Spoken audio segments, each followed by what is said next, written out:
รหัสไปรษณีย์50200หมายเลขโทรศัพท์0818815690 0520000636-7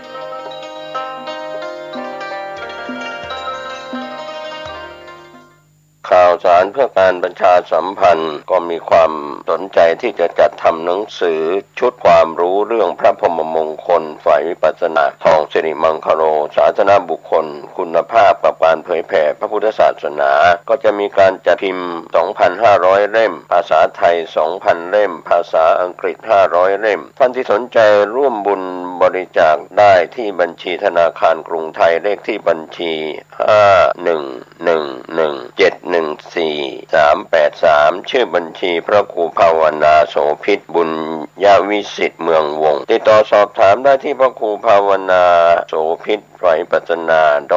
วาดวัดบ้านเหล่าพระเจ้าตาเขียวอำเภอป่าสังโทร 0969521159 ได้ทุกวันข่าวสารเพื่อการประชาสัมพันธ์ขอเชิญชวนผู้ใจบุญร่วมบุญจัดซื้อที่ดินถวาย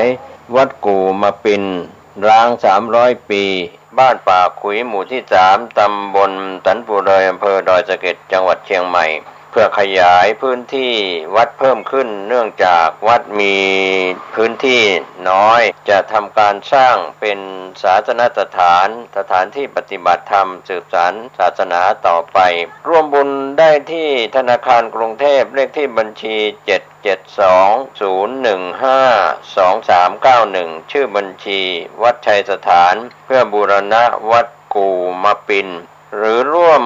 บุญติดต่อโดยตรงที่พระธวัชชัยธีรปัญโย0801732709-065-0209009 สวัสดีครับท่านผู้ฟังที่เคารพข่าวชาวบ้านผมกาเศรษฐ์เพชรสำริดบรรณาธิการข่าวก้าวหน้านิวกับการทำหน้าที่สื่อสารมวลชนของพี่น้องสื่อมวลชนทุกแขนงสาขาจากส่วนกลางและก็ส่วนภูมิภาคข่าวภายในประเทศข่าวจากต่างประเทศที่พี่น้องสื่อมวลชนได้รายงานข่าวประจำวันกันก็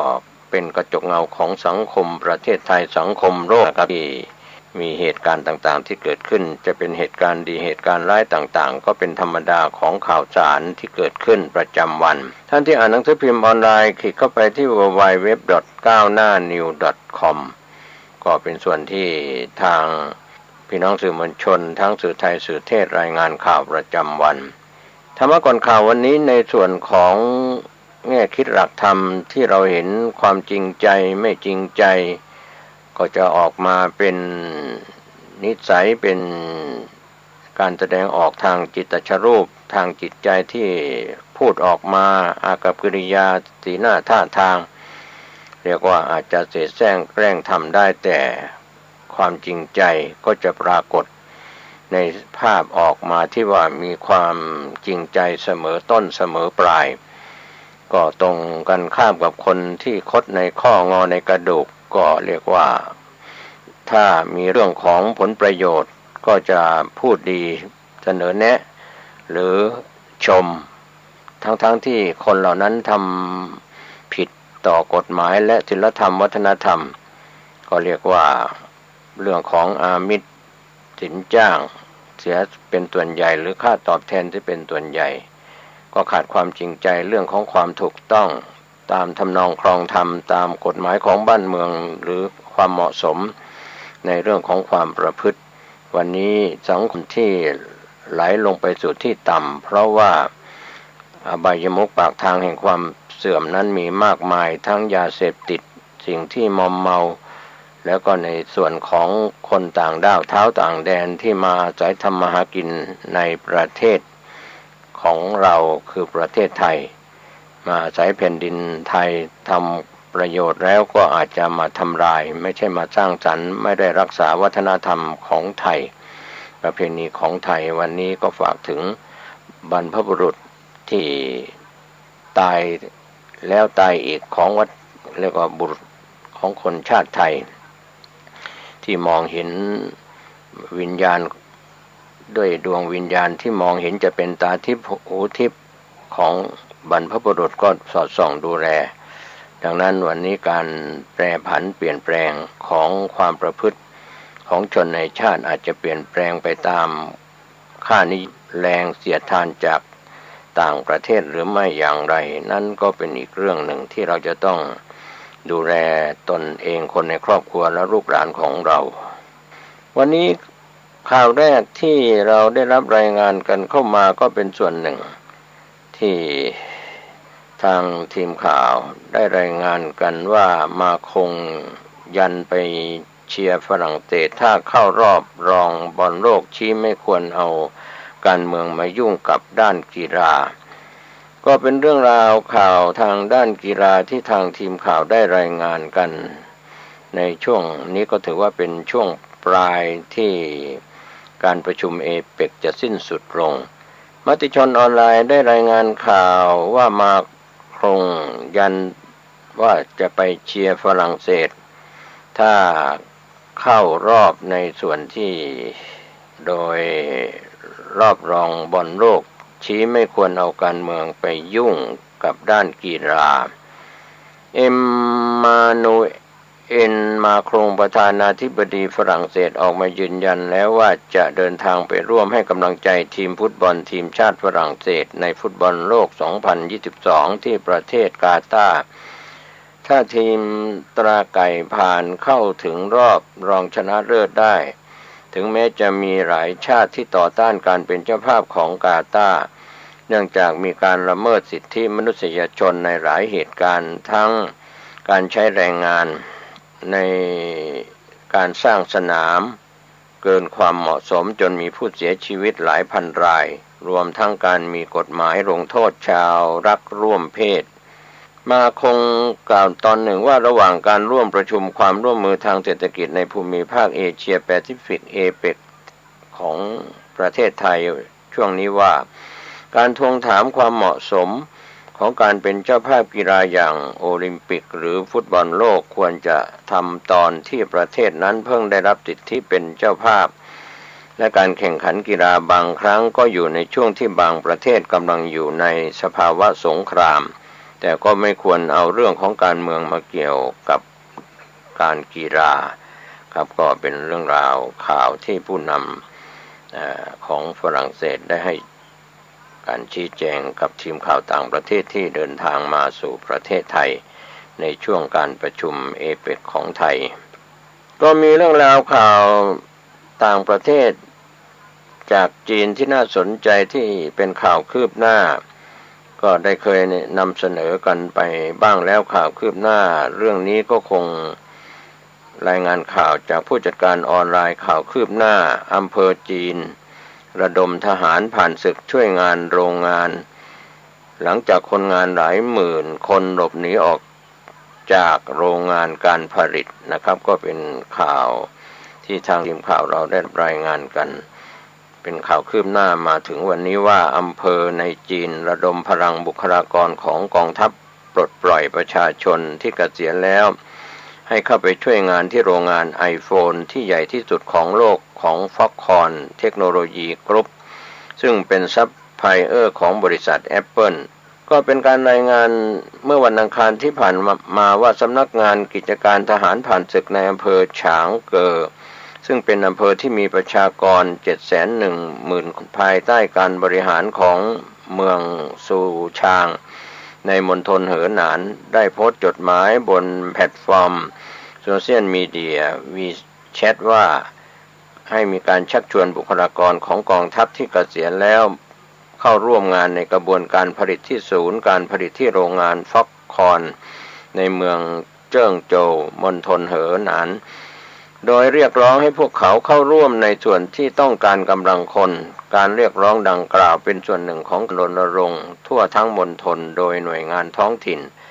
เพื่อช่วยรับสมัครพนักงานสายการประกอบใหม่สำหรับโรงงานฟ็อกคอนในเมืองเจิ้งโจวหลังจากที่คนงานหลายหมื่นคนได้หลบหนีออกจากโรงงานไปตั้งแต่ปลายเดือนตุลาคม 2565 ที่ผ่านมาเนื่องจากการระบาดของโควิด -19 และกลัวมาตรการล็อกดาวน์กลุ่มนักวิเคราะห์คาดว่าเหตุกลุ่มคนงานแห่หนีออกจากฟ็อกคอนของจีนที่เมือง เจิ้งโจวออกจากโรงงานนั้นกระทบความสามารถในการผลิตของโรงงานถึง 30% และก่อนหน้านี้ทางบริษัท Apple ก็ชี้แจงว่าปัญหาคนงานที่โรงงานฟ็อกคอนในเมืองเจิ้งโจวอาจจะทำให้การส่งออก iPhone 14 ล่าช้าและไม่เป็นไปตามเป้าที่กำหนดไว้จดหมายดังกล่าวถูกลบออกในภายหลังโดยไม่มีคำบายจากช่องทางของทางการฟ็อกคอนมีฐานอยู่ในไต้หวันหรือรู้จักกันอย่างเป็นทางการว่าหงไห่ Precision ขออภัย Precision Industry เป็นเจ้าของโรงงานฟ็อกคอนในเจิ้งโจวซึ่งเป็นฐานผลิต iPhone ที่ใหญ่ที่สุดในโลกโดยมีพนักงานมากถึง 300,000 คนฟ็อกคอนจัดเป็นผู้รับจ้างผลิตตามสัญญาอิเล็กทรอนิกส์รายใหญ่ที่สุดของโลกและยังเป็นที่รู้จักในฐานะผู้เสียภาษีและผู้ส่งออกรายใหญ่ที่สุดรายหนึ่งของเมืองความผิดปกติของการดำเนินงานในมณฑลเหอหนานอาจเร่งให้บริษัท Apple กระจายการผลิตไปนอกประเทศจีน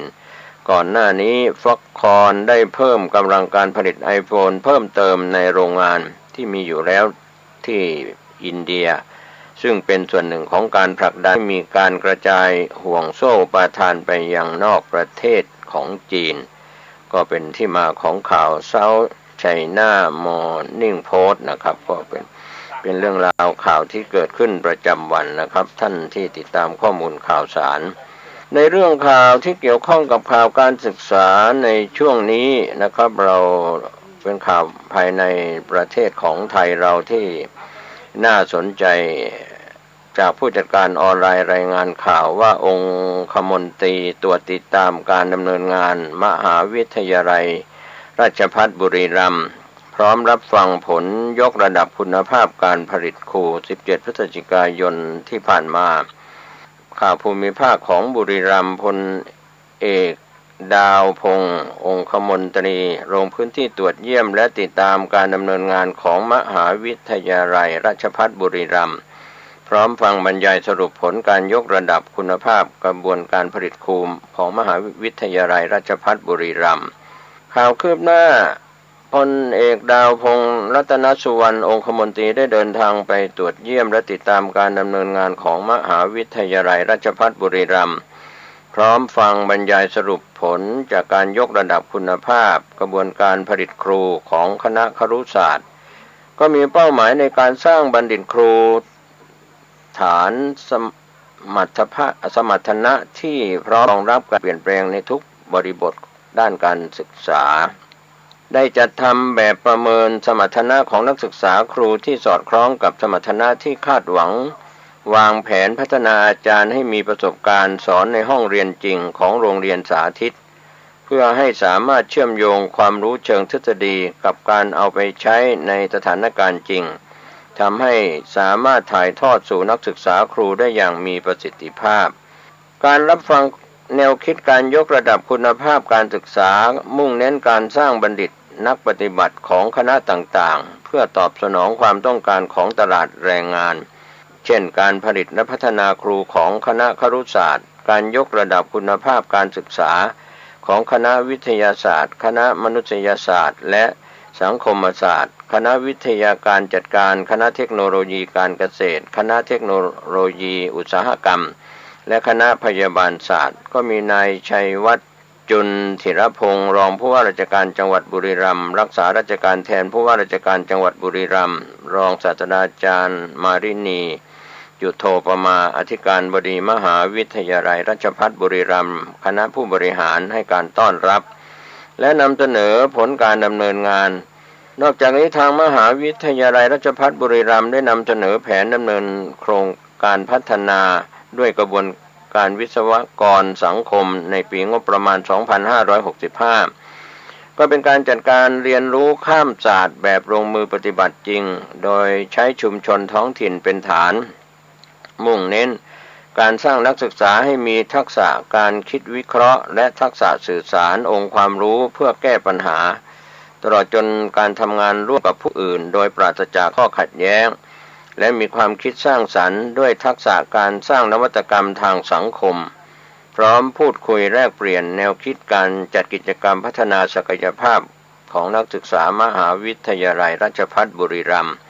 กับตัวแทนนักศึกษาและเยี่ยมชมสถานที่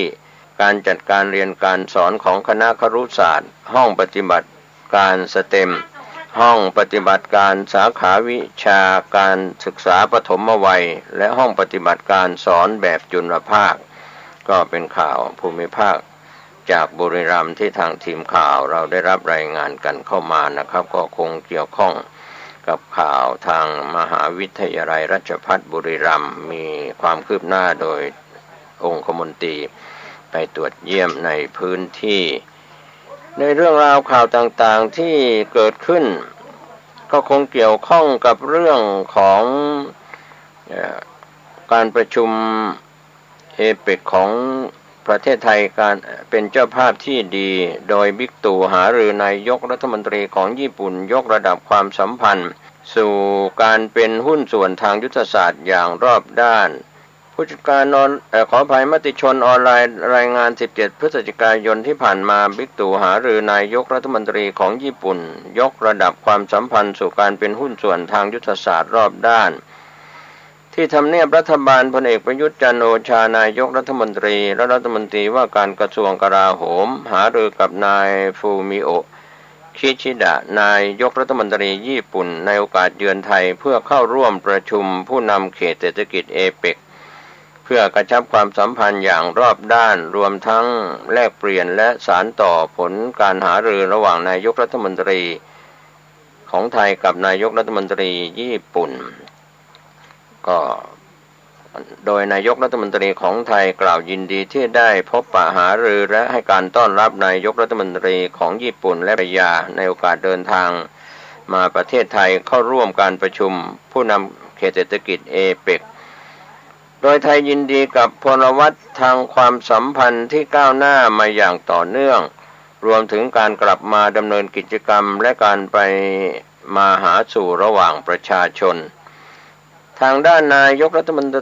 รีญี่ปุ่นก็กล่าวยินดีที่ได้พบกับนายกรัฐมนตรีของไทยอีกครั้งหนึ่งการเดินทางครั้งนี้นอกจากเพื่อเข้าร่วมประชุมเอเปกแล้วยังจะเป็นโอกาสอันดีที่ได้ติดตามและสานต่อผลการหารือระหว่างผู้นำทั้งสองจากนายกรัฐมนตรีได้พบกันเมื่อเดือนพฤษภาคม 2565 ที่ผ่านมาพร้อมขอบคุณที่ได้สละเวลาให้เข้าพบก่อนที่มีการประชุมผู้นำเขตเศรษฐกิจจะเริ่มขึ้นในวันนี้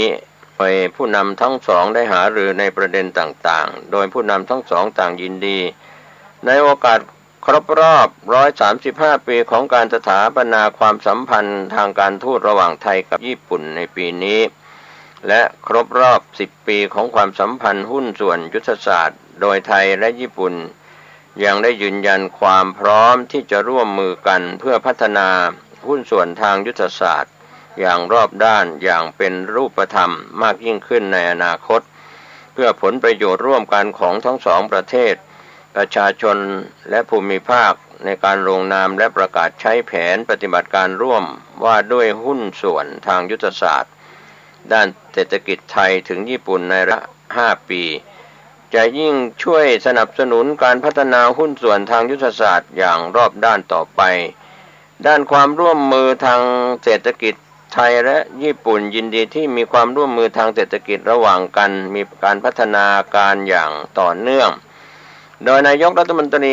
ของไทยกล่าวตอนหนึ่งว่าไทยพร้อมเป็นหุ้นส่วนกับญี่ปุ่นในการพัฒนาเทคโนโลยีด้านพลังงานและส่งเสริมการลงทุนในธุรกิจพลังงานคาร์บอนต่ำซึ่งญี่ปุ่นพร้อมพิจารณาใช้ไทยเป็นศูนย์กลางการผลิตยานยนต์ไฟฟ้า EV ของอาเซียนโดยญี่ปุ่นยังได้กล่าวเสนอเพิ่มพูนความร่วมมือธุรกิจสตาร์ทอัพทั้งสองประเทศ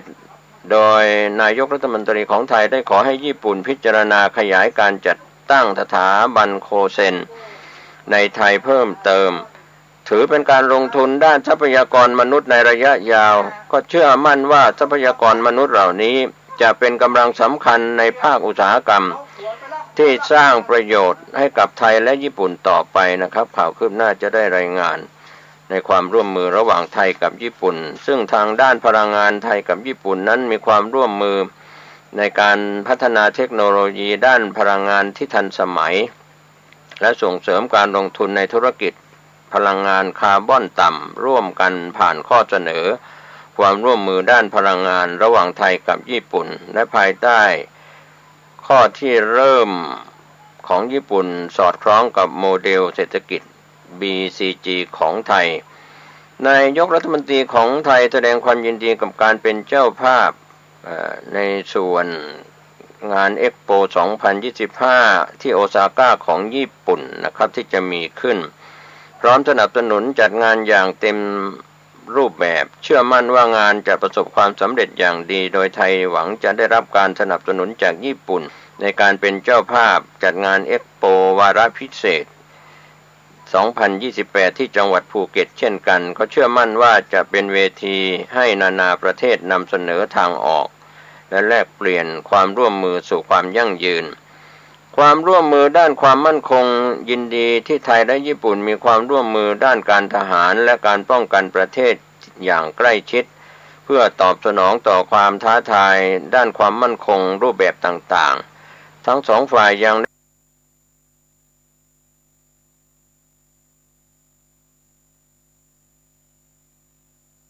ได้ลงนาม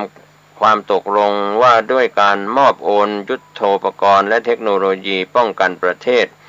เมื่อครั้งที่นายกรัฐมนตรีญี่ปุ่นเยือนไทยซึ่งขณะนี้กระทรวงกลาโหมอยู่ระหว่างการพิจารณาสาขาความร่วมมือที่ประสงค์ร่วมมือกับฝ่ายญี่ปุ่นด้านประเด็นภูมิภาคและระหว่างประเทศยินดีที่ไทยร่วมมือกับญี่ปุ่นในฐานะหุ้นส่วนเพื่อการพัฒนาเพื่อช่วยเหลือประเทศที่3อย่างต่อเนื่อง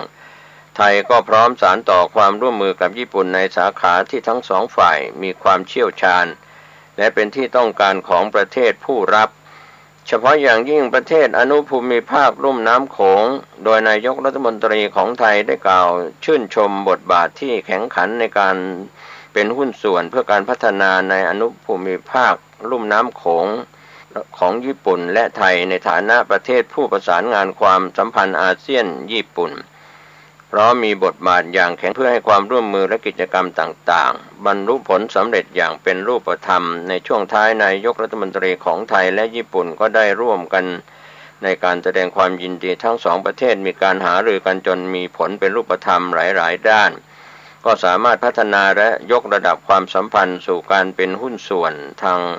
ยุทธศาสตร์รอบด้านฉลองครบรอบ135ปีการสถาปนาความสัมพันธ์ทางการทูตในปีนี้และครบรอบ10ปีของความสัมพันธ์หุ้นส่วนยุทธศาสตร์ที่ถือเป็นอีกก้าวสำคัญของความสัมพันธ์ระหว่างทั้งสองประเทศคือไทยกับญี่ปุ่นนะครับก็เป็นเรื่องราวข่าวที่นายกรัฐมนตรีของไทยและนายกรัฐมนตรีของญี่ปุ่นได้มีการพูดคุยหารือนอกรอบจากการมาประชุมเอเปกนะครับก็ข่าวต่างๆก็เป็นเรื่องราวที่เกิดขึ้นในพื้นที่ในส่วนข่าวอื่นๆที่เกี่ยวข้องกับอาจจะเป็นเรื่องของโซเชียลท่านที่ติดตามโซเชียลมีเดียทั้งหลายก็อาจจะรับรู้รับทราบข่าวข้อมูลนี้กันไปก่อนหน้าแล้ว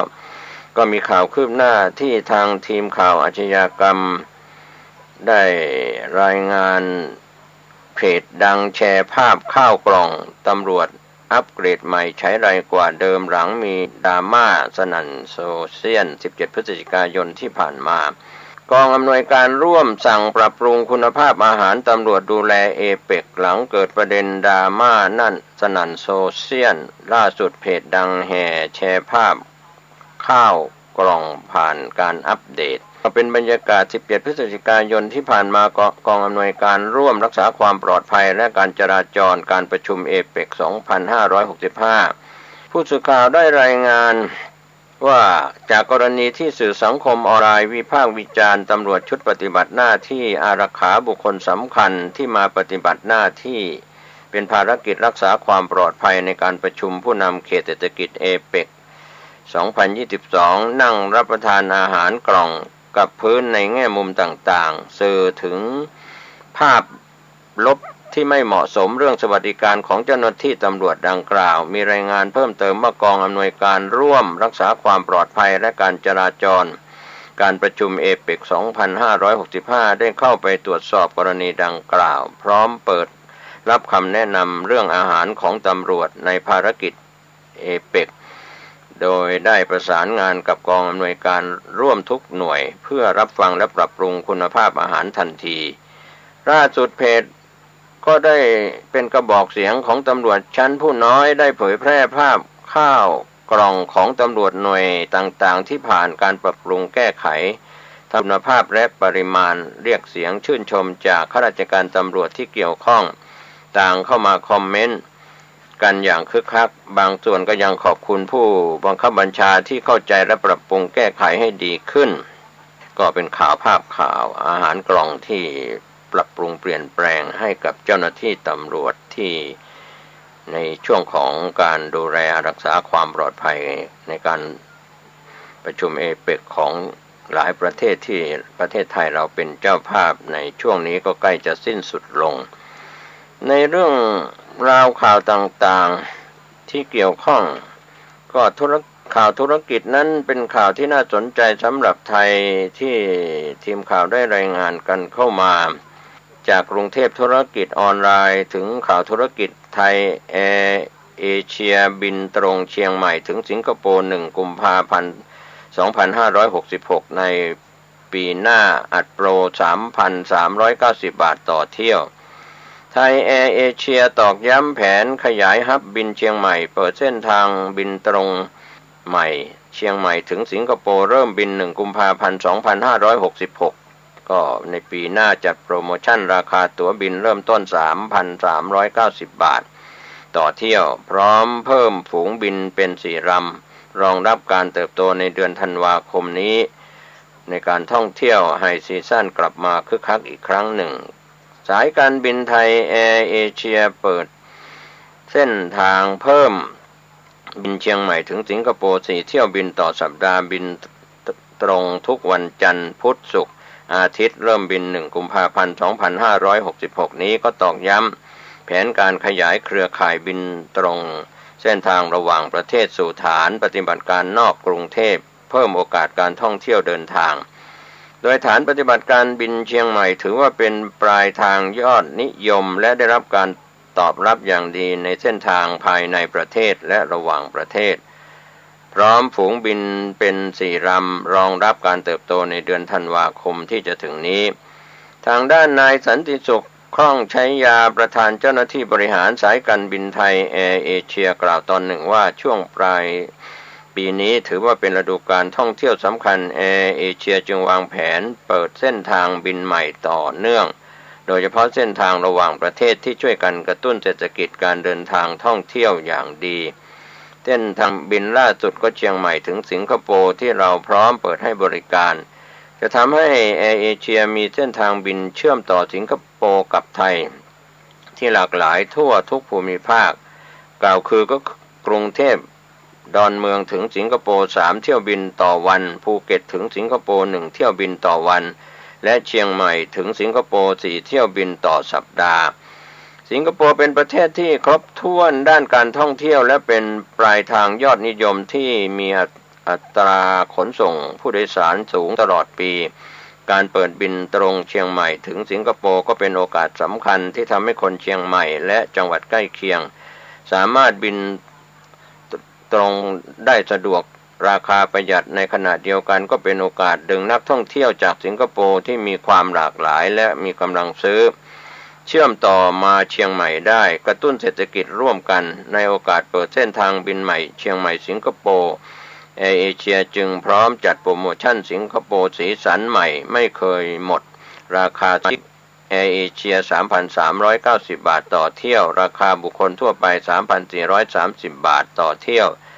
สำรองที่นั่งได้ตั้งแต่17 พฤศจิกายนถึง4 ธันวาคม 2565เดินทาง1 กุมภาพันธ์ 2566นะครับสำหรับฐานปฏิบัติการเชียงใหม่จะเพิ่มฝูงบินให้บริการเป็น4 ลำในเดือนธันวาคมนี้ถือว่าใกล้เคียงกับสถานการณ์ก่อนหน้านั้นก่อนที่จะมีสถานการณ์โควิด ปัจจุบันให้บริการบินตรงเส้นทางภายในประเทศ8เส้นทางจากเชียงใหม่สู่กรุงเทพทั้งดอนเมืองและสุวรรณภูมิภูเก็ตกระบี่หาดใหญ่สุราษฎร์ธานีขอนแก่นหัวหินเส้นทางระหว่างประเทศ5เส้นทางจากเชียงใหม่สู่ฮานอยดานังประเทศเวียดนามสู่ไทเปไต้หวันสู่กัวลาลัมเปอร์ประเทศมาเลเซียและเส้นทางล่าสุดเชียงใหม่ถึงสิงคโปร์ก็เป็นข่าวจากกรุงเทพธุรกิจออนไลน์ที่ได้รายงานข่าวด้านธุรกิจสายการบินแอร์เอเชียที่จะเปิดเส้นทางบินระหว่างเชียงใหม่ถึงสิงคโปร์นะครับก็ข่าวคืบหน้าจะได้รายงานเพิ่มเติมกันเข้ามาวันนี้ข่าวชาวบ้านหมดเวลาลงผมก็เสร็จเพชรจำนิดบรรณาธิการข่าวก้าวหน้านิวก็ขอบคุณท่านที่เข้าไปอ่านหนังสือพิมพ์ออนไลน์ผ่านเว็บไซต์ www.9hnanew.com ครับก็ข่าวที่พี่น้องสื่อไทยสื่อเทศได้รายงานข่าวประจำวันท่านใช้วิจารณญาณในการรับข้อมูลข่าวสารบริโภคข้อมูลข่าวสารก็ในส่วนของพี่น้องสื่อมวลชนทั้งสื่อไทยสื่อเทศนั้นก็ตรวจสอบแหล่งข่าวแรงงานก่อนที่จะนำเสนอได้ดีแล้วบางส่วนอาจจะมีข้อขาดตกบกพร่องไปอย่างไรก็ขอให้ท่านที่ติดตามข่าวชาวบ้านได้ใช้วิจารณญาณทั้งข่าวด้านการบ้านการเมืองข่าวเศรษฐกิจข่าวแวดวงต่างๆด้วยความขอบคุณขอทุกคนทุกท่านติดตามการพยากรณ์อากาศจากกรมอุตุนิยมวิทยาเรื่องดินฟ้าอากาศภาคเหนืออากาศแปรปรวนฝนตกบ้างหนาวบ้างขอให้ท่านดูแลสุขภาพตัวท่านเองคนในครอบครัวสุขกายสุขใจสวัสดีครับญาติโยมท่านผู้ฟังทั้งหลายทุกท่านทุกคนรายการธรรมะปกิณกะก็มาพบมาปะกับพ่อออกแม่ออกศรัทธาที่สนใจรับฟังอีกครั้งหนึ่งก็ในวันเวลาเดียวกันนี้ณทางสถานีวิทยุแห่งนี้เป็นประจำที่อาตมาภาพตุเจ้าวัดหนองตองได้มาพบมาปะกับญาติกับโยมเอาละโยมทั้งหลายต่อไปนี้เอาปากันมาไหว้พระสวดมนต์ก็ตั้งใจว่าพร้อมๆกันนะโยมเด้ออะระหังสัมมาสัมพุทโธภควาพุทธังภวันตังอภิวาเทมิกราบพระพุทธสวากขาโตภควตาธัมโมธัมมังนัมมัสสามิกราบพระธรรมสุปฏิปันโนภควโตสาวกสังโฆสังฆัง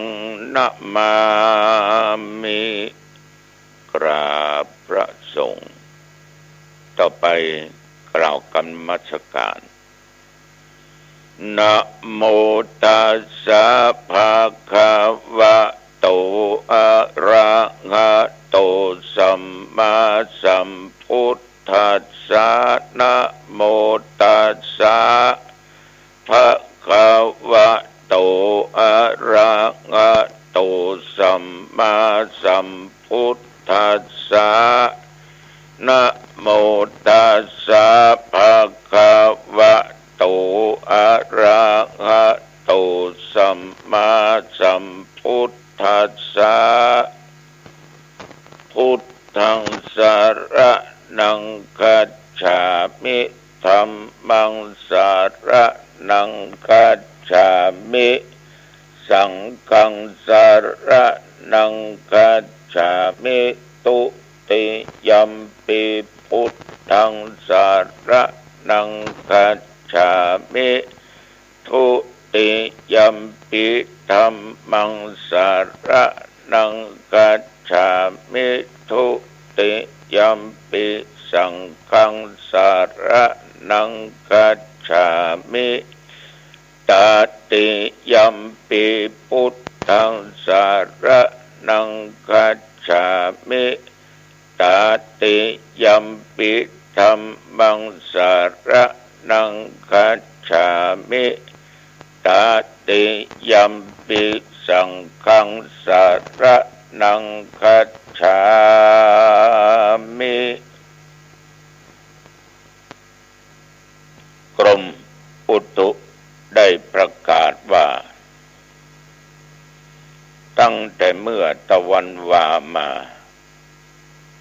จนถึงเวลาปัจจุบันนี้ญาติโยมฮู้ก็เป็นว่าใหญ่เป็นว่าระยะนี้น้องตองบ่มีฝนตกเนอะบ่มีฝนตกสบายใจได้ถ้าจะมีเมื่อใดจะเอิ้นบอกอีหลอกก็ออกไม่ออกเป็นนั้นว่าตะวันนี้ถึงปัจจุบันเนี่ยน้องต้องมีฝนตกเนาะตะวันนี้เช่นเดียวกันญาติโยมกินข้าวง่ายกันเรียบร้อยแล้วก็ได้ช่างหรือศาลาที่แผงศาลานอกนะไปติดต่อกระเบื้องที่ปูพื้นวัดดูแล้วประมาณ120 ตารางเมตรก็ผลปรากฏว่าทางร้านแจ้งมาว่าเม็ด189เนอะเราอดมาได้เนาะเป็นผู้เจ้าต่อแหละโอ้มันเขามีสิทธิ์อยู่เนาะญาติโยมเนาะบางคนนี่ไปทำร้านทำการทำลีคนว่าตัวใดก็ได้ไหนนะบัดต่อเอามีหน้าที่ต่อรองแต่ไม่ใช่ว่าเพื่อหวังผลประโยชน์อันใดๆทั้งสิ้นแล้วเจ้าของเพื่อก็ต้องฮื้อต่อแต่บางคนนั้นมันอุ้มม่วนเฮยถ้าบัดได้อีก็ถึงว่าขายบางคนก็โต้ตอบราคาบัดลดดึ้มซื้อเอาละพอหน้าบุดหน้าบึ้งเสียกันเป็นหน้ายักษ์หน้ามันแต่กันยังได้ต่อของไปได้ก็ผลปรากฏว่าเป็นระยะที่เป็นโปรอยู่เนี่ยวันสุดท้ายแต้มโมโนแล้วก็ตกลงนี่เหลือ170 บาทเอาก็เอาไม่มีปัญหาส่งมาเลยนะครับ120 ตารางเมตรขอขอบใจป้าออกไม่ออกญาติโยมเนอะที่ร่วมกินร่วมตาลผ้ากฐินข้าวที่แล้วใจหันใจนี่ใจนั่นซื้อนี้ก็ใจที่มันเป็นประโยชน์กับญาติกับโยมเอาหอมร้อยเอาหอมสาวก็ได้ชื่อว่าเอาได้ลมปูกระเบื้อง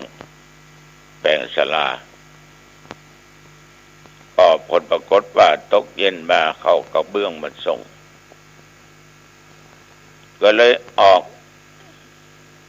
ไปที่สถานศึกษาธรรมปฏิบัติธรรม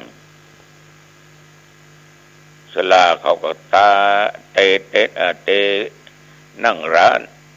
ที่หน้าวิหารนั่นนะที่เขายกจอบฟ้านะเรียบร้อยแล้วก็เอาระดับในการจะปูกระเบื้องยกกี่เซนปูหนากี่เซนเนี่ยต้องให้มันได้กันอันยังก็จ้างญาติโยมทั้งหลายถ้ามันได้กันเปียงกันนี่นะมันพอก็งามอย่างคนเขาเนี่ยลองไปเข้าแถวไปเอา170เลยนะต่อไปสูง170มาอยู่แถวนี้พอแล้วญาติโยมสาวคนยืนเรียงรายกันไปนะเอาพอมันก็ม่วนตาลูกมีความสุขใจตัวหรือจะเอาลัดลั่นกันก็ได้ 70 75 60นื้อ65นื้อ50นื้อลั่นกันลงมามันก็พองามนะฉะนั้นญาติโยมท่านผู้ฟังทั้งหลายศาลาที่แปลงจะปูก็ต้องเอาระดับถ้ามันหนาเกินไปก็ลดลงมาแต่ว่านี่ก็ออกไปคุมหน่อยเนาะโอ้นี่หนาจนเกินไปนะวัดเอาที่มันสูงที่สุดศาลาก็ไปวัดเอาที่สูงที่สุดโอ้ลดมา2 เซนได้หลวงพ่อลดเลยญาติโยมท่านผู้ฟังเขาเป็นเจ้าของเนาะเขาจะต้องรอบรู้ในบางสิ่งบางอย่างหรือได้ถ้าปุ่มปั่นหรือแกศาลามันก็จะเอาหนาปึกล่ะถามว่าดีก็ดีมันก็สิ้นเปลืองด้วยใจเหตุฉะนั้นก็ต้องดูแลกันหน่อยคุมกันหน่อยชี้แนะชี้นำกันหน่อยก็คงจะเริ่มปูกันในวันนี้ยังจะใส่ลาวอยู่หรอรอบมันเว้นที่ประตูเข้า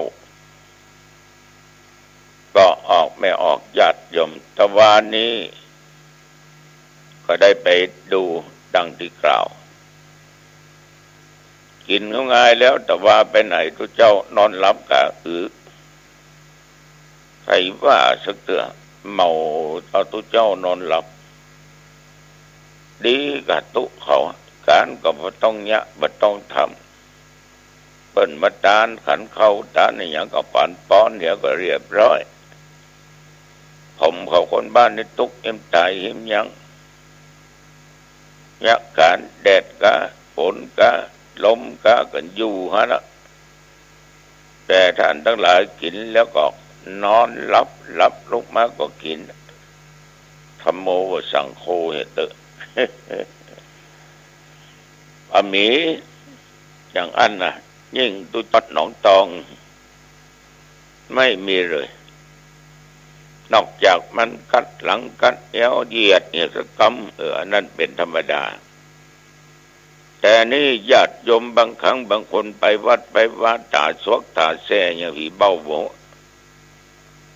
พอหันพอนี่ไปปะทุเจ้านอนหลับเนาะแต่ปก็เท่าแก่ปก็พักผ่อนเอาเนี่ยไปเล่าขวนเพิ่นโอ้ได้ก็หลับก็นอนไปมีเรื่องบินเล่าอย่างตุเขาเนี่ยญาติโยมมันก็ต้องพักผ่อนก็เป็นธรรมดาของมนุษย์มันบ่เหมือนกันฉะนั้นคนบางคนไปวัดเนี่ยมันจะอู้แบบเนี้ยไปแนจับผิดทั้งวัดทั้งวามาแต่ญาติแต่โยมที่นั่งฟังพระเจ้าหนองตองบรรยายธรรมนี้หมีเนาะจามดีก็ทอนักแกบ่ฮู้ไผบ่ฮู้กับไผก็กินง่ายก็ไปงานข่าวดำเพราะว่าเป็นศรัทธาวัดหนองตองเป็นศรัทธาวัดหนองตองแต่เพิ่นก็ไปตกครอบครัวอยู่ต่างบ้านเขาจำเป็นต้องไปง่ายไปออมเอาพระไตรเหียใส่ซองไปเหียพระเจ้าก็ไม่จะเอาอย่างเดียวหรอกก็สงเคราะห์ซึ่งกันเราให้เขาก็ให้เราญาติโยม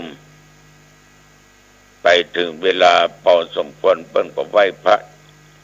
นิมนต์ตุเจ้าสวดพุทธมนต์มาติกาบังสกุลก็ถวายพรพระค่ะเกินอย่างเรียบร้อยก็คือปอนเนี่ยยุวันโนสุขังพลังตุเจ้าหนุ่มทองก็ประกาศว่าไปแล้วเนื้อเป็นงานศพของปู่อาจารย์มคณายกอายุก็ได้90 ปีปลาย4 เดือนก่อน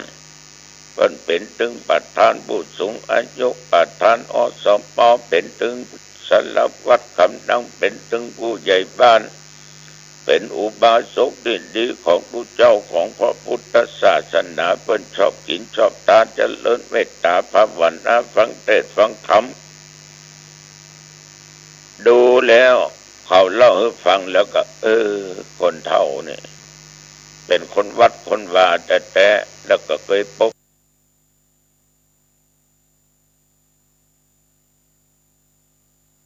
เคยปะนั่งนั่งจากันก็เรื่องศีลเรื่องธรรมก็อดที่จะมาไปบ่ได้เมื่อเปิ้นมานิมนต์ว่าจำเป็นต้องไปเหรอกรรมไปถึงก็ไปฉันเพลที่ห้านะคนเยอะคนนักคนหลายร้อยคนญาติโยมท่านผู้ฟังเพราะคนที่จากไปนั้นทำคุณประโยชน์ให้แก่สังคมแก่บ้านแก่เมืองแก่วัดแก่ว่าฟังตัวเจ้าว่าเพิ่นว่านะเสียดายแต่ตุลุงครับคนแก่นี่นะเรื่องกินเรื่องทานกับวัดกับวานี่เพิ่นถึงมาเป็นหัวหน้าเนี่ย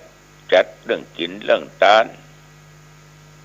ลูกหลานเพิ่นก็ดีเข้าวัดเข้าว่าโหแต่การลูกมันเข้าวัดก็ครับนี่เหรออันเนี้ยสืบทอดเจตนาของพ่อญาติโยมท่านผู้ฟังประการสำคัญลูกเปิ้นก็ทำงานปปส.กะ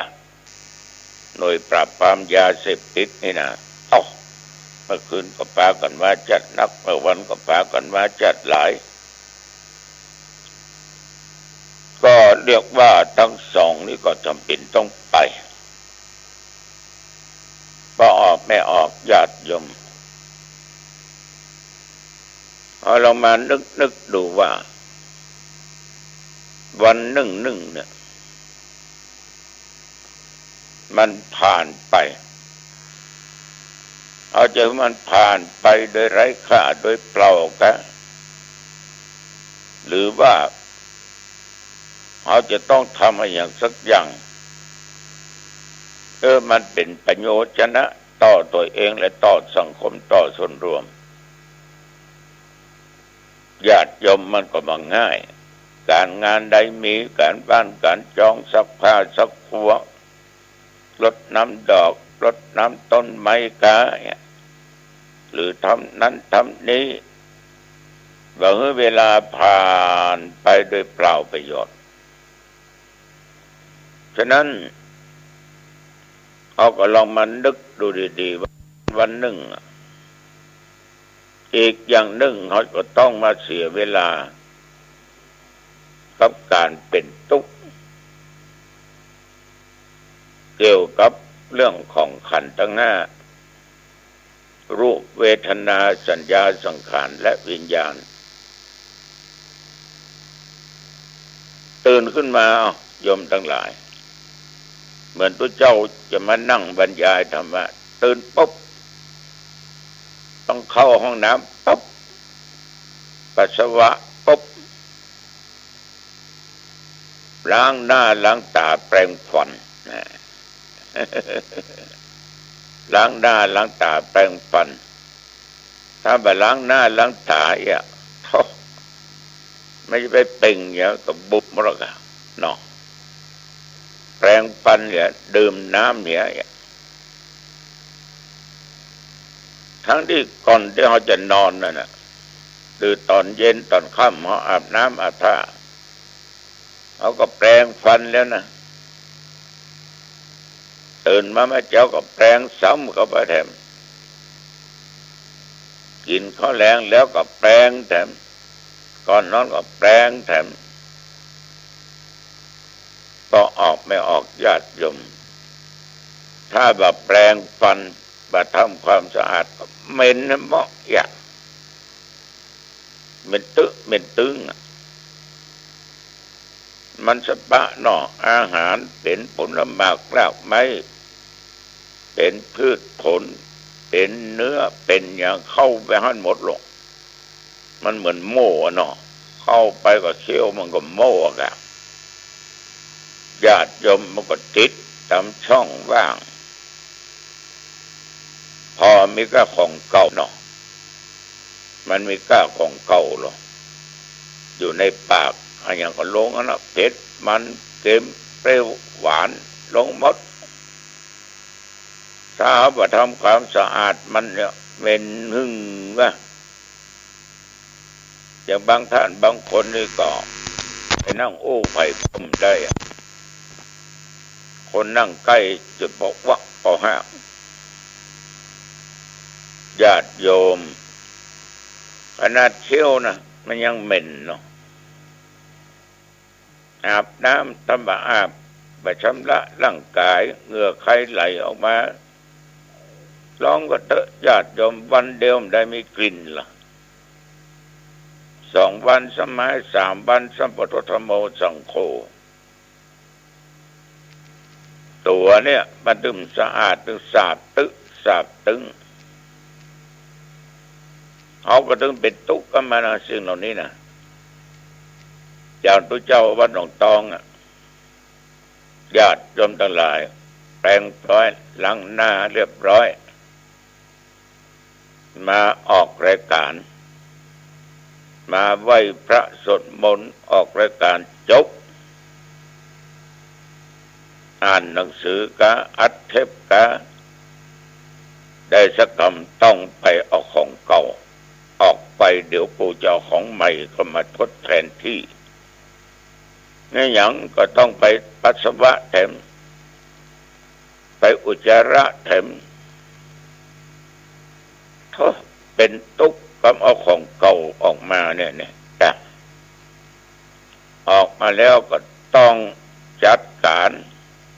เอาของใหม่ใส่เข้าไปแถมเนี่ยตัวเจ้าเอาของเก่าออกไปปุ๊บ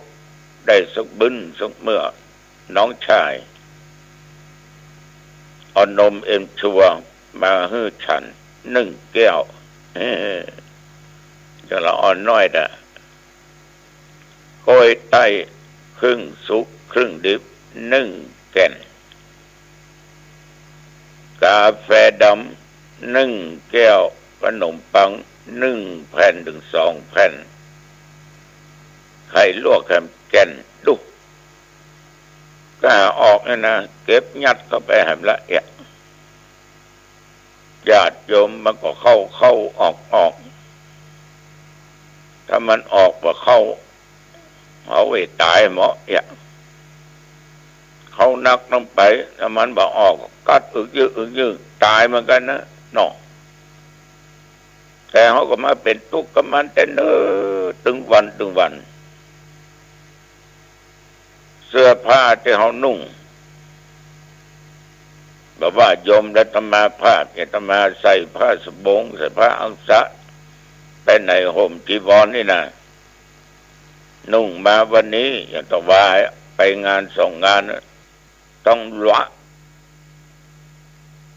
ต้องเปลี่ยนถ้าเปลี่ยนไม่เกิดอย่างขึ้นญาติโยมก็เหม็นตึงอะเหม็นเหงื่อเหม็นไข้เหม็นสเปดเนี่ยขนาดผ้าผ่อนต้อนสบายแต่ห่อนุ่งนี่นะออกไปอันใหม่ต้องเข้ามาคือจะต้องไปซักแปลของที่มันสกปรกออก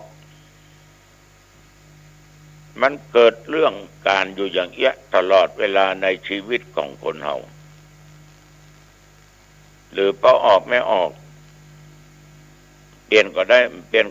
ล้างหน้าก็ได้ล้างหน้าก็ได้ มันมีเนี่ยไม่ออกว่าคนนั่งยิ้มเพราะว่าถ่ายเอาของเก่าออกไปหมดละรอสักคำจะมั่มของใหม่เข้าไปแถมเรียกว่าตายเกิดอยู่ตลอดคือเข้าออกอยู่ตลอดนอกจากเรื่องอาหารข้าวหวานของกินของว่าแล้วบางท่านบางคนต้องปรนเปรอด้วยเครื่องดื่มแล้วน้ำชาอย่างตัวเจ้านะกาแฟญาติโยมบางคนเหล้าพ่องเบียร์พ่องบุหรี่พ่องเมี่ยงพ่องหมากฝรั่งพ่องมะเกี้ยวหยัก เอากันคือเรียกว่ามันพร้อมกันหมดอ่ะขอสุมาด้วยเนอะบางคนขนาดไปนั่งถ่ายในห้องน้ำเนี่ย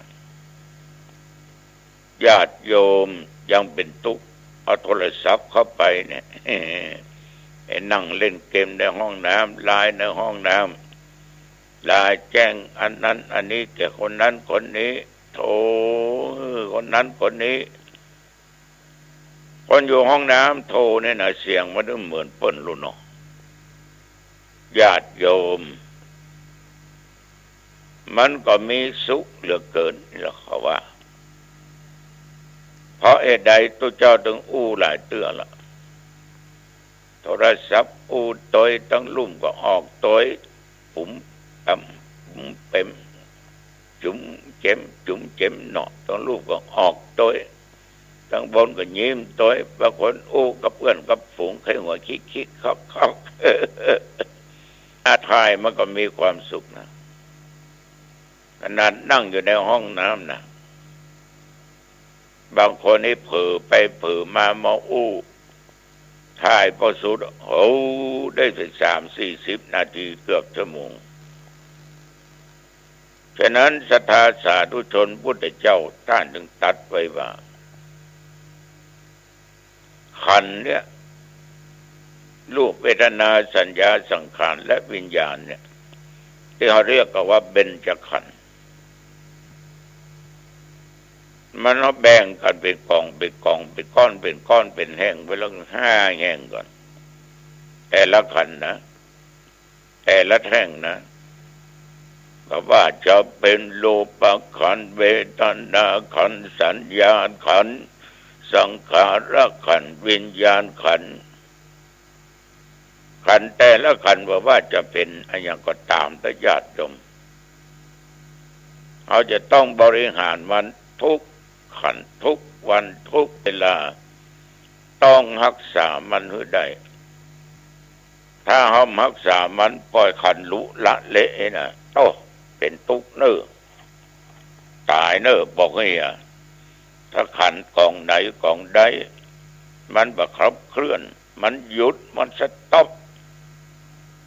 ไปมีแล้วว่ามันขาดไปแล้วเนี่ยตายเนี่ยเขาฝากก็พอออกไม่ออกมีเขาก็เป็นทุกข์กับมันบ่มีเขาก็จะตายวันนี้ก็ขอฝากไปกับญาติกับโยมฟังแค่นี้ก็แล้วกันเนาะเอาละอายุวันนะสุขะพละจงบังแก่ท่านทั้งหลายทุกผู้ทุกคนเจริญพรพบกันไว้โอกาสหน้าเจริญพร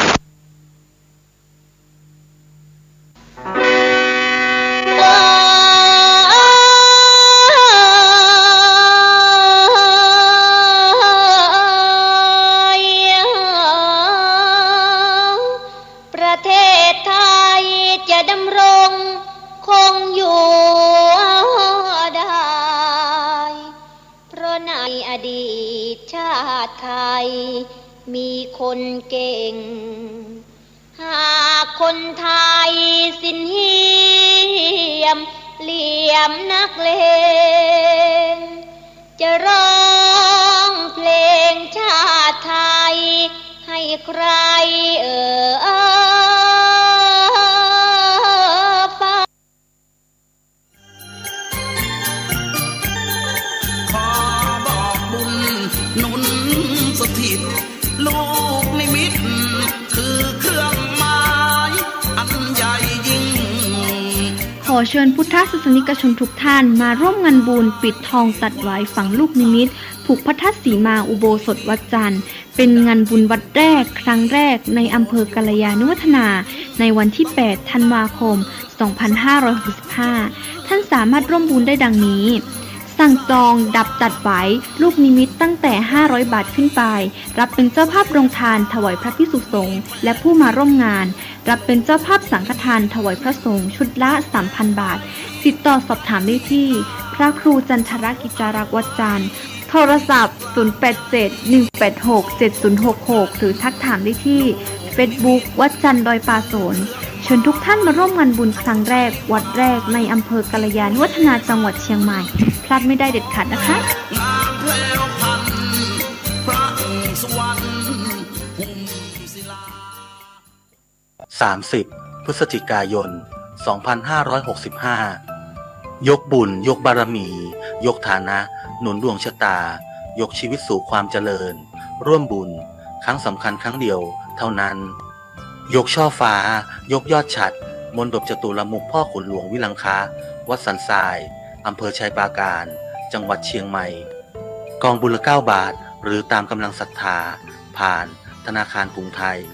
54501434335 กองทุนเพื่อการเผยแผ่ศีลธรรมวัดสันทราย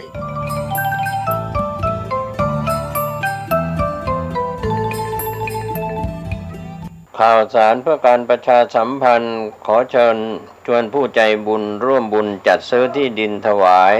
วัดกู่มาปินร้าง300 ปีบ้านป่าขุยหมู่ที่3ตำบลสันปูเรยอำเภอดอยสะเก็ดจังหวัดเชียงใหม่เพื่อขยายพื้นที่วัดเพิ่มขึ้นเนื่องจากวัดมี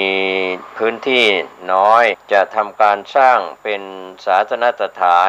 านที่ปฏิบัติธรรมสืบสานศาสนาต่อไปร่วมบุญได้ที่ธนาคารกรุงเทพเลขที่บัญชี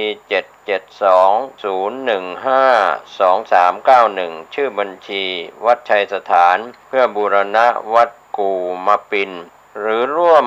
บุญติดต่อโดยตรงที่พระธวัชชัยธีรปัญโย 0801732709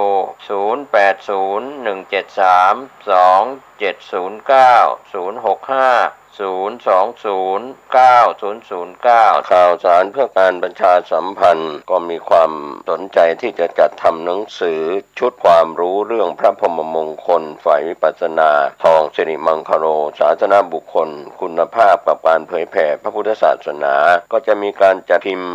2,500 เล่มภาษาไทย 2,000 เล่มภาษาอังกฤษ 500 เล่มท่านที่สนใจร่วมบุญบริจาคได้ที่บัญชีธนาคารกรุงไทยเลขที่บัญชี 5111714-383 ชื่อบัญชีพระครูภาวนาโสภิตบุญ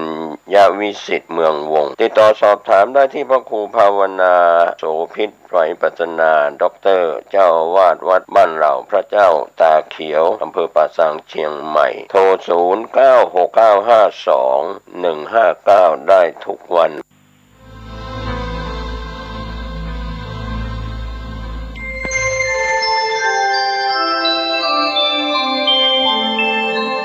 ขณะนี้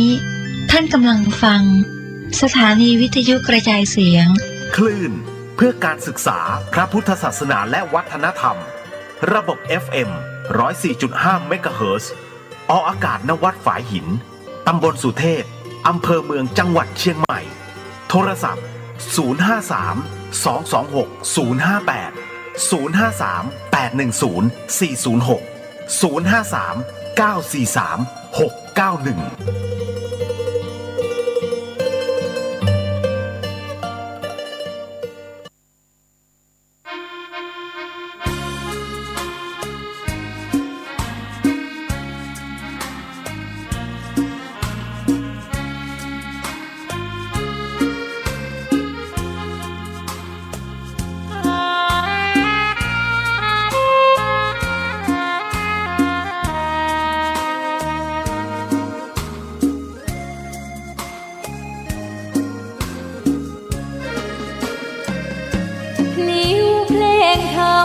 ถูกถ้อยคำเข้าถึงจิตใจฟังรายการวิทยุเสียงใสส่งถึงใจไปสู่ปลายนาสารธรรมน้อมนำมองพระศาสดาบอกผู้คนทั่วลาหันมาเข้าวัดฟังธรรมคลื่นเสียงนี้เป็นคลื่นธรรมะจากใจส่งถึงบ้านไกลบ้านไกลฟังได้สุขใจล้ำยามดึกดื่นค่ำคืนมีงานต้องทำเป็นคลื่นสารธรรมเน้ น้นย้ำธรรมะเพื่อนใจ เสียงคลื่นธรรมบอกหลักธรรมให้คลายความเหงาฟังเสียงธรรมะเบาเบาบอกเล่าถึงคนบ้านไกลสื่อธรรมะบอกลดละระหว่างด้วยใจสื่อไปถึงสวงในเข้าใจหลักธรรมหลักดีลิ้วเพลงธรรมถูกสัมพันธ์จิตใจร่าเริงฟังสาระธรรมะบันเทิง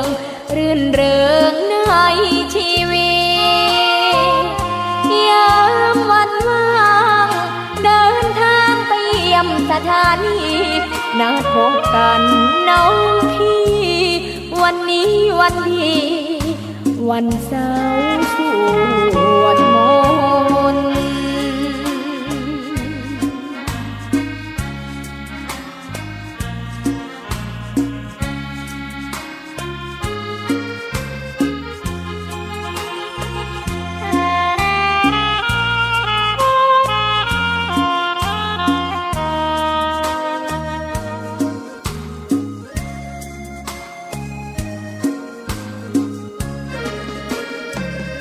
เสียงคลื่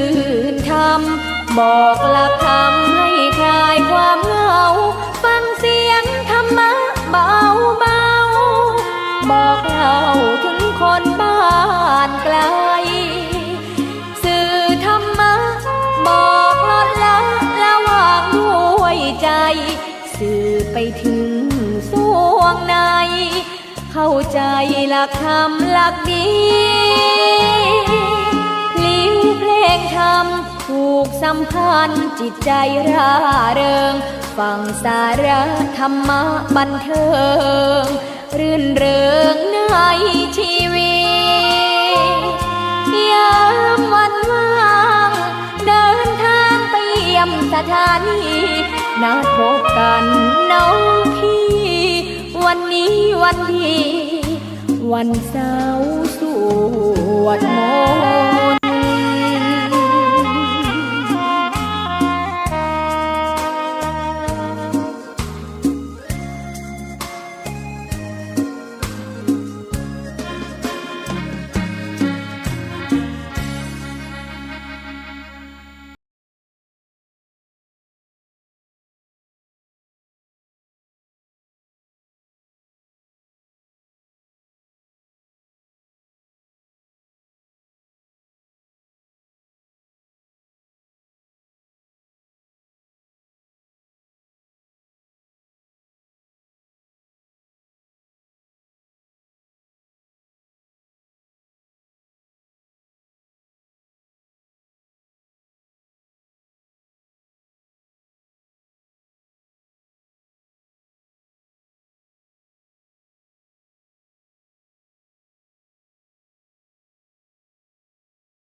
สุธิ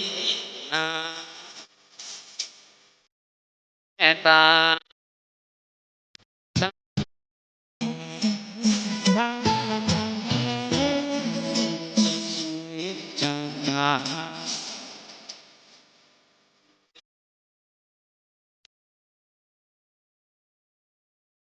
เน้นใคร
มือหนึ่งใจ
ลา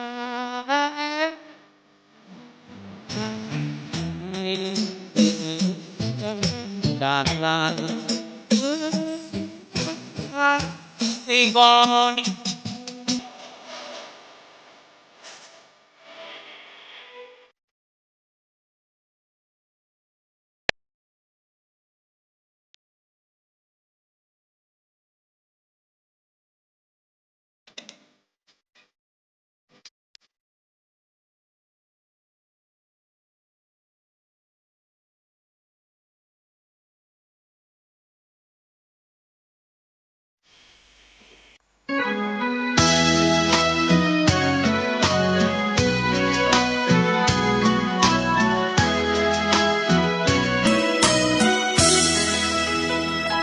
วีดวิววางเวงเพลงแห่งพนาควันดอยศพฟางเสียดฟ้าอยากหาผู้ใดกลายคลำพระเนรผู้น้อยตามรอยแห่งพุทธประธรรมหลวงพ่อเจ้าคุณหนุนนำให้ความรู้สิวิไลดังแสงเรื่องรองลอยท่องนภาพระธาตุศพฟางลอยฟ้าส่องแสงเมตตาพาไกลพระบายดีกาท้าวรอวยพรตอนใจศรัทธาพึ่งพารักใครเติมไฟให้พระเทียมทันพระอยู่ดอยดุจแสงหิ่งห้อยกลางป่าขจัดความมืดนาสร้างเสริมปัญญาคงมัน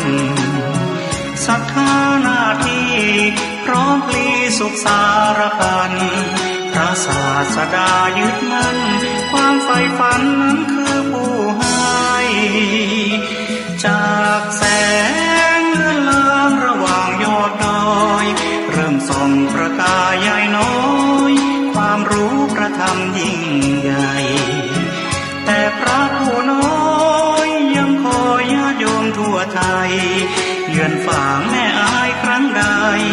แวะไหว้พระธาตุภูดอย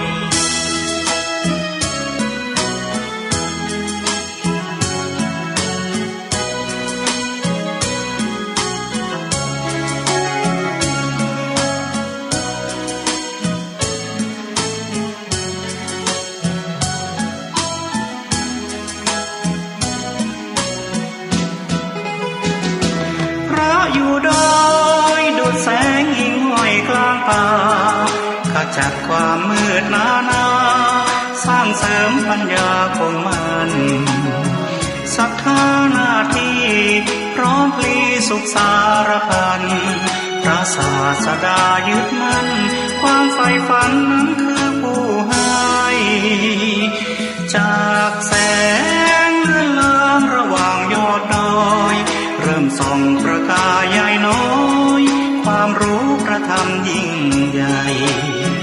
แต่พระผู้น้อยยังคอยญาติโยมทั่วไทยเยือนฝั่งแม่อายครั้งใดแวะไหว้พระธาตุภูดอย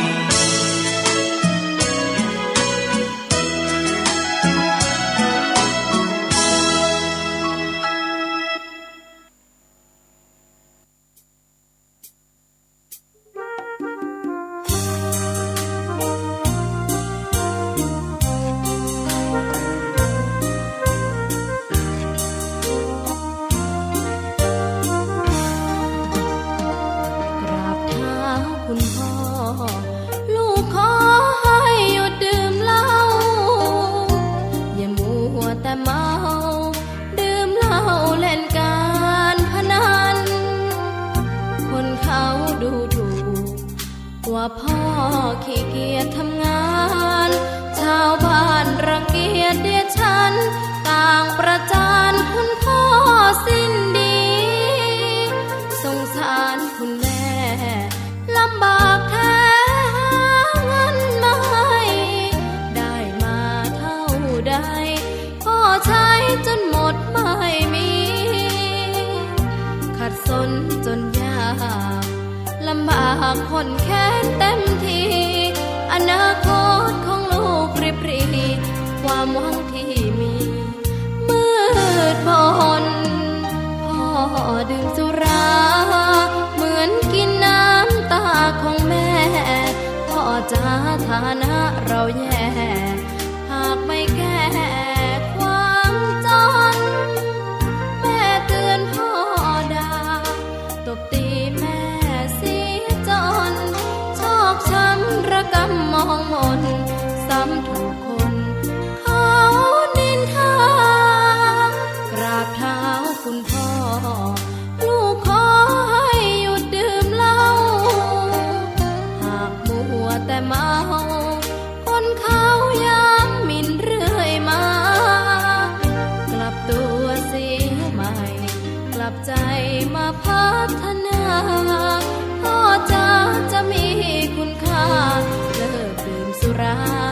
เลิกการพนัน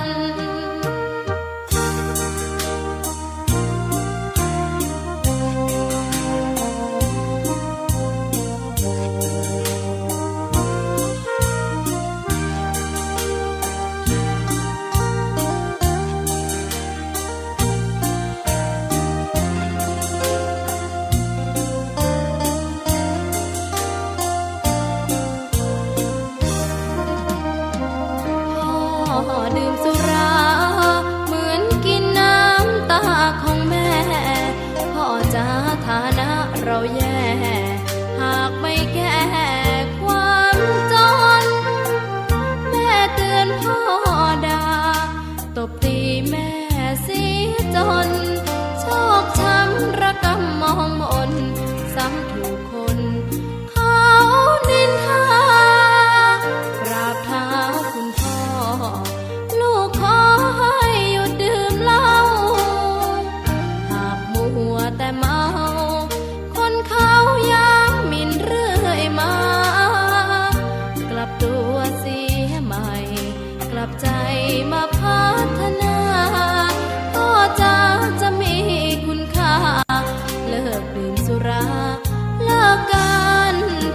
น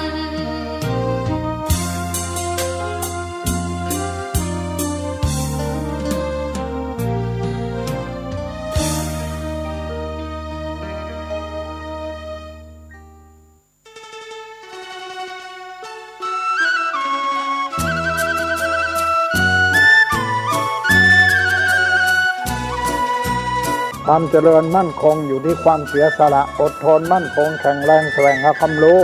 ต่อสู้อุปสรรคกำจัดสิ่งเสพติดเสริมสร้างชีวิตพอมีพอเพียงพระบาทสมเด็จพระเจ้าอยู่หัวท่านรับสั่งให้ใช้ชีวิตพอมีพอเพียงเราก็อยู่กันได้เพราะฉะนั้นคนไทยต้องสมัครสมานสามัคคีหันหน้าเข้าหากันปรึกษาหากันรักกันฉันพี่น้องเราก็จะอยู่ได้เพราะเวลานี้ยุคโลกาภิวัตน์มันจะมีการเปลี่ยนแปลงทางขนบธรรมเนียมจริตประเพณีบางสิ่งบางอย่างก็ขอให้นึกถึงบรรพบุรุษของชาติว่าบรรพบุรุษปู่ย่าตายายเราได้สั่งสมอบรมลูกหลานของคนไทยทุกคนให้ตั้งอยู่ความสามัคคี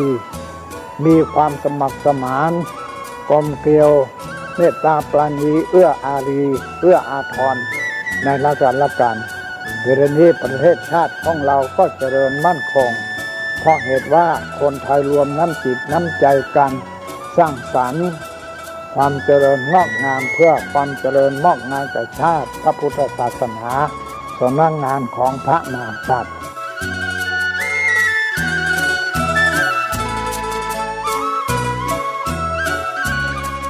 ธรรมะข้อคิดจากพระเดชพระคุณท่านเจ้าคุณพระเทพวิสุทธิคุณ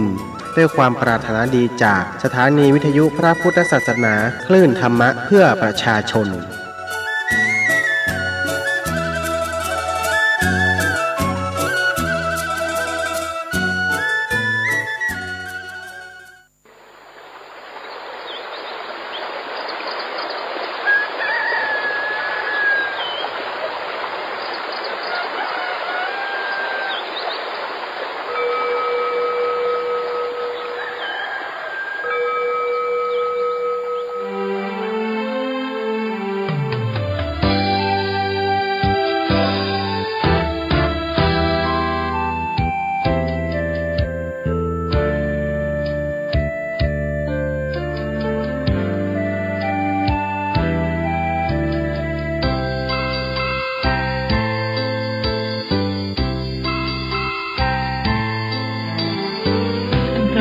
ทีปานน้ำงดงามสูงเด่นรอยธรรมเทระพระเนตรฝากเสียงผ่านสายล่องลอยเชิญชวนศรัทธาร่วมบูรณาวัดป่าดงดอยยอดภูนางแก้วยังคอยทอแสงส่องฟ้าอำไพคลื่นคำสีขาวพาเราแช่มชื่นเป็นผู้รู้ผู้ตื่นเบิกบานทั้งกายและใจเคยแผ่คำสอนองค์ชินวรขจรกว้างไกลข่าวสารงานบุญที่ใดสื่อออนไลน์ไปถึงญาติโยมพระธาตุเจดีย์สีสองเมืองเปล่งประกายแล้วบนยอดดอยนางแก้วมีโอกาสแวะเวียนไหว้ชมจำลองจากดอยสุเทพดอยทุ่งคู่ธาตุบรมพลังแรงใจญาติโยมร่วมสร้างสมทันบารมีสีขาวคลื่นธรรมนำพาความสุขพระเนรชี้ทางคลายทุกข์เกิดปิติสุขให้ทุกทินทีเปิดฟังธรรมะพระจัดรายการหลายคลื่นความร่วมสร้างมหาทานบารมีพระธาตุเจดีย์สีสองเมือง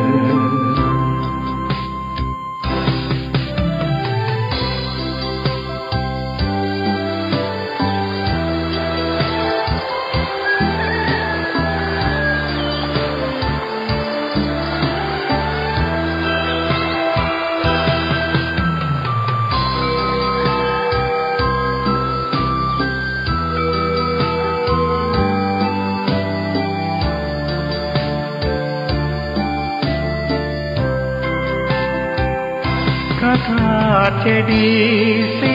สองเมืองเปล่งประกายแล้วบนยอดดอยนางแก้วมีโอกาสแวะเวียนไหว้ชมจำลองจากดอยสุเทพดอยตุงคู่ธาตุบรมพลังแรงใจญาติโยมร่วมสร้างสมท่านบารมีสีขาวพื้นธรรมนำพาความสุขพระเนรสีทางคลายทุกข์เกิดปิติสุขไปทุกทินทีเปิดฟังธรรมะพระจัดรายการหลายคลื่นความร่วมสร้างมหาทานบารมีพระธาตุเจดีย์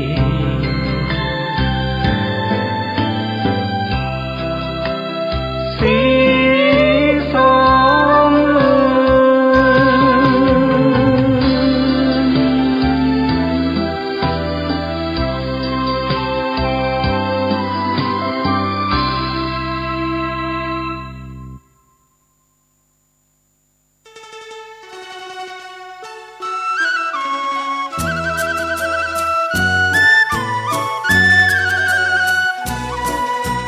ภัยทั้งหลาย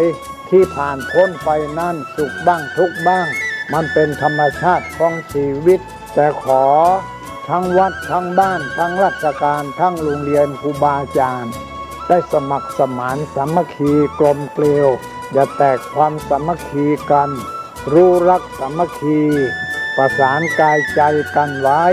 เพราะประเทศไทยพระพุทธศาสนาเป็นศาสนาประจำชาติไทยเพราะฉะนั้นคนไทยมีคุณธรรมประจำใจประจำกายรักษากายวาจาใจให้เจริญมั่นคงเพื่อเป็นการผูกสัมพันธไมตรีโดยพรหมวิหารธรรมคือให้มีเมตตาปราณีเอื้ออารีซึ่งกันและกันไว้จะแตกความสามัคคีกันให้สัมพันธ์กายสัมพันธ์ใจในกันและกันไว้อย่าแตกความสามัคคีประเทศชาติเราก็เจริญมั่นคงเศรษฐกิจเราก็เจริญมั่นคงสังคมเราก็เจริญมั่นคง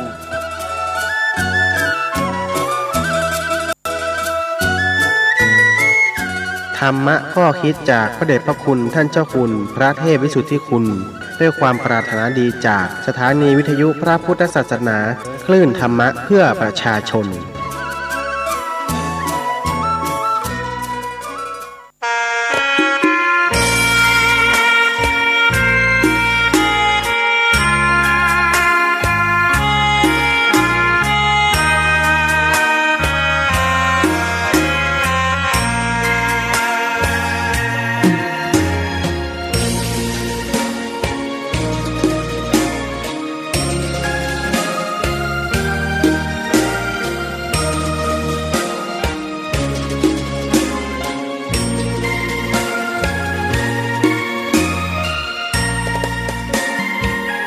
ดอกบัวดอกหนึ่งพึงใจไว้เพื่อบูชาแด่องค์พระศาสดาสัมมาสัมพุทธเจ้ามีความงามเงียบไม่เปรียบเทียบเขาเทียบเราใครมองไม่งามช่างเขาแต่เจ้าก็คือดอกบัวด้วยความสัตย์ซื่อยึดถือความดีเป็นหลักใครรักไม่รักก็ไม่จงปรักมองมัวเมื่อโผล่พ้นน้ำก็เห็นความงามในตัวไม่ยึดติดในตมชั่วขอเป็นดอกบัวดอกดีใครไม่มองว่าบัวงามเด่น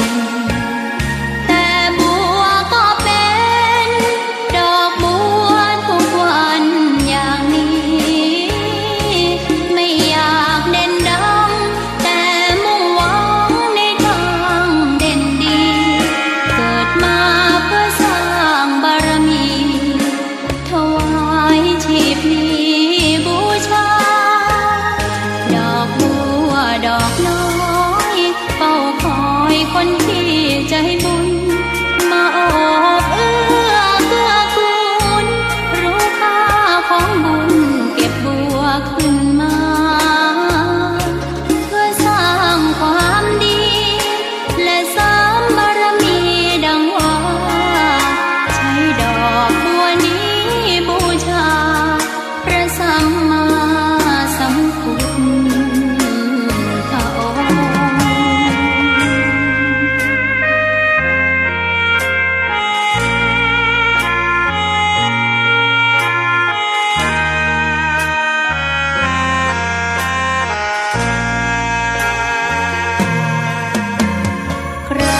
อกน้อ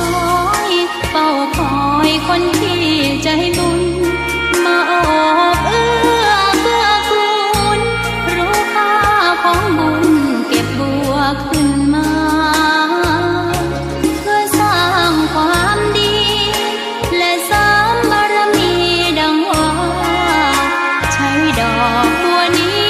บูชาพระสัมมาสัมพุทธ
ชวนให้คิดอนิจจังทุกสิ่งไม่ยั่งยืนจีรังย่อมผุพังตามกาลเวลาจะฝืนให้ยั่งยืนจนสิ้นโลกาอย่าได้หวังดังปรารถนาองค์พระพุทธาท่านตรัสสอนไว้เกิดแล้วคงไม่แคล้วต้องชราแก่อาคราวแก่สมปัญญาทั่วภารามีโถมไปเจ็บทุกข์ย่อมเวียนวนมีพ้นใครๆสัตว์โลกล้วนรู้แน่แก่ใจเกิดแก่เจ็บตายหลีกไปไม่พ้นใครหลงคิดหลงติดอัตตาว่าใจแจ้งกมลแม้นใครปลงได้คงสุขล้นชีวิตมีมองบนเกิดมาเป็นคนสมบูรณ์ดับหายเพียงร่างกายไว้ชีวาแต่กุศลผลกรรมทำมาย่อมแปลงค่ากลายเป็นทุนส่งผลให้ทุกคนเวียนวนไม่สูญสุขและทุกข์เป็นไปตามทุนที่พวกคุณได้ก่อทำมา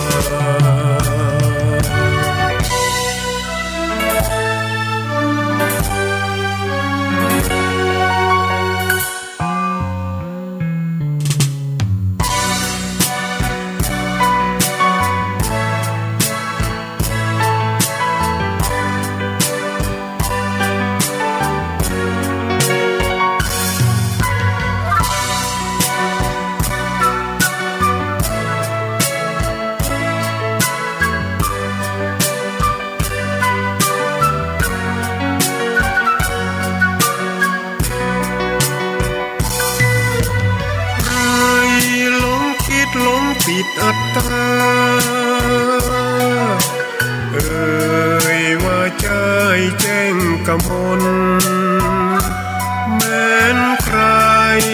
ปลงได้คงสุขล้นชีวิตมีมองมนเกิดมาเป็นคนสมบูรณ์ดับหายเพียงร่างกายไว้ชีวาแต่กุศลผลกรรมทำมาย่อมแปลงค่ากลายเป็นทุนส่งผลให้ทุกคนเวียนวนไม่สูญสุขและทุกข์เป็นไปตามทุนที่พวกคุณได้ก่อทำมา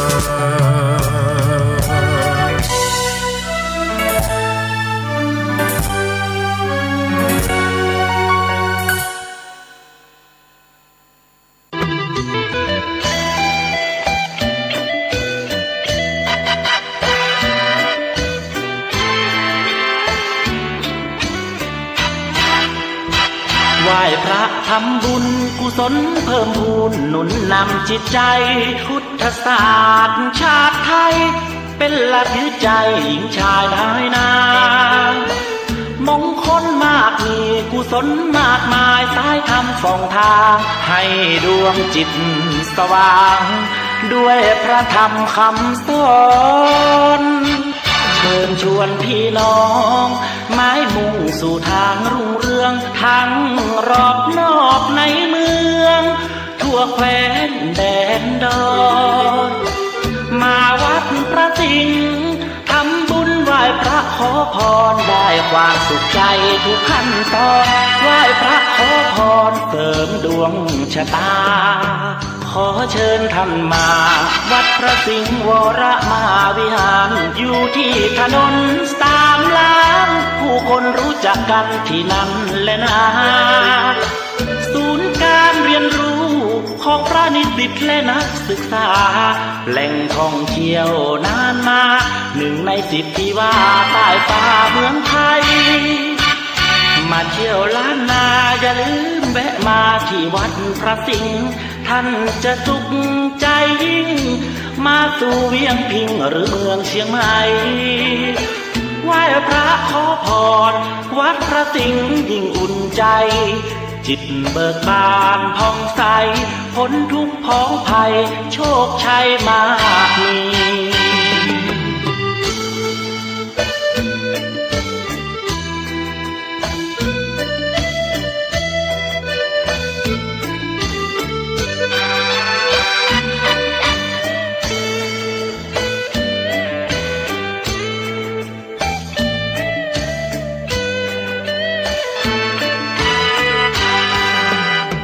ขอเชิญท่านมาวัดพระสิงห์วรมหาวิหารอยู่ที่ถนน3 ล้านผู้คนรู้จักกันที่นั่นและนาศูนย์การเรียนรู้ของพระนิสิตและนักศึกษาแหล่งท่องเที่ยวนานมา1 ใน 10ที่ว่าใต้ฟ้าเมืองไทยมาเที่ยวล้านนาอย่าลืมแวะมาที่วัดพระสิงห์ท่านจะสุขใจยิ่งมาสู่เวียงพิงหรือเมืองเชียงใหม่ไหว้พระขอพรวัดพระสิงห์ยิ่งอุ่นใจจิตเบิกบานผ่องใสพ้นทุกข์พ้องภัยโชคชัยมากมี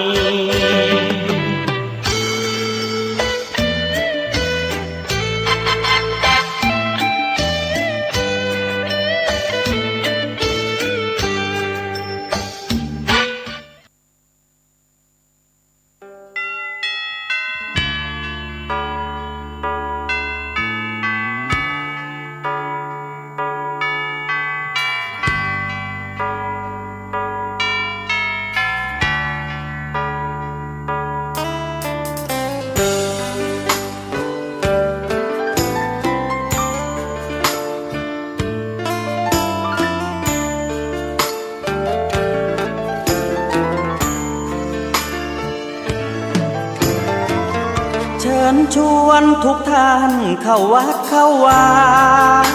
ฟังธรรมะจากหลวงตา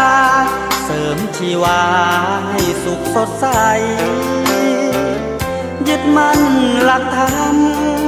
คำสอนไว้ให้ขึ้นใจความดีรีบทำ